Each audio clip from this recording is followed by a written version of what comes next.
OBC unity जिंदाबाद, OBC unity जिंदाबाद, OBC unity जिंदाबाद, ओबीसी यूनिटी जिंदाबाद। 27% लागू करो, 27% लागू करो, 27% लागू करो, 27% लागू करो। ओबीसी यूनिटी जिंदाबाद, OBC unity, OBC unity.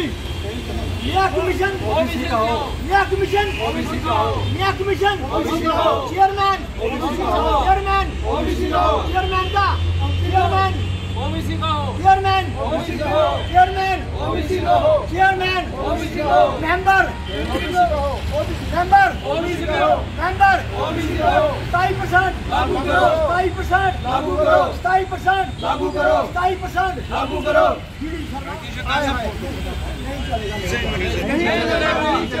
ED Sharma commission नहीं चलेगा, नहीं चलेगा, ईडी शर्मा नहीं चलेगा, नहीं चलेगा, ईडी शर्मा कमीशन नहीं चलेगा, नहीं चलेगा, ईडी शर्मा कमीशन नहीं चलेगा, नहीं चलेगा, ईडी शर्मा। इस बात के लिए है कि गवर्नमेंट ने गठन किया एक कमेटी बनाने के लिए, उसमें ये कहेंगे कि सबसे पहले तो मैं आपको ये क्लियर करना चाहता हूँ कि ये जो कमेटी बना रहे हैं उसका जो चेयरमैन है, हमारा जो चेयरमैन बनाया हुआ है वो जीडी शर्मा जी बनाया हुआ है, जबकि हमारा जो कमीशन है ये ओबीसी बैकवर्ड क्लासेस का कमीशन है और ना ही इसके अंदर मेंबर्स ओबीसी के हैं, ना ही चेयरमैन को लिया जाता है।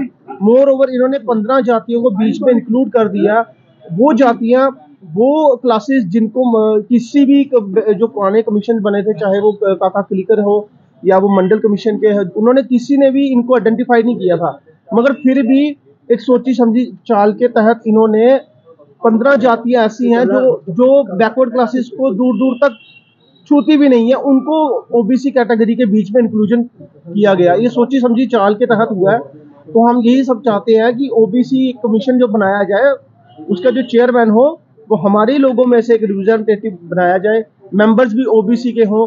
और हम चाहते हैं कि हमारी आपके मीडिया ने हमारा बड़ा साथ दिया। अभी जो इलेक्शन हुए हैं, जो पार्लियामेंट्री इलेक्शन हुए हैं, उसमें ओबीसी का बहुत रोल। हमने पहले भी कहा था कि हम पूरा बाइकआउट करेंगे भाजपा को, क्यों? इनकी मैलाफाइड इंटेंशन से। 5 अगस्त 2019 को इन्होंने रीऑर्गेनाइजेशन एक्ट लाया गया, पूरा यूटी बनाया गया और 370 को तोड़ा गया। तमाम कानून, मैं एक बार फिर से बोलना चाहता हूँ, तमाम कानून जो सेंटर के हैं वो स्टेट में लागू किए गए, मगर स्टेट रिजर्वेशन एक्ट 2008 को बिल्कुल वैसा ही रहने दिया इन्होंने, उसको हाथ नहीं लगाया। क्यों? उसमें वो डाइवर्टेड थे, उसको डाइवर्सिफाई किया हुआ है ताकि जनरल कैटेगरी के लोग भी उसमें यूज कर रहे थे। जो एक्चुअली जो ओबीसी के लोग हैं उनको 2% की रिजर्वेशन दी हुई थी, उसमें आरबीए बीच में लगाया हुआ है, एएलसी लगाया हुआ है, जबकि ओबीसी एक्सक्लूसिवली जाति आधारित रिजर्वेशन है, उसमें एक्चुअल लाइन ऑफ कंट्रोल डाल दिया, आरबीए डाल दिया है। तो मेरे कहने का मतलब है 5 अगस्त 2019 को केंद्रीय सरकार, जो मोदी सरकार है, भाजपा सरकार है, एक सोची समझी साजिश के तहत 5 अगस्त 2019 को उन्होंने तमाम कानून जम्मू कश्मीर के हटाए और केंद्रीय कानूनों को यहाँ लागू किया। सिर्फ ओबीसी का जो वेलफेयर कानून था उसको यहाँ नहीं लाया गया, जैसे कि सेंटर में हमें 27% का रिजर्वेशन हमें मिलता है।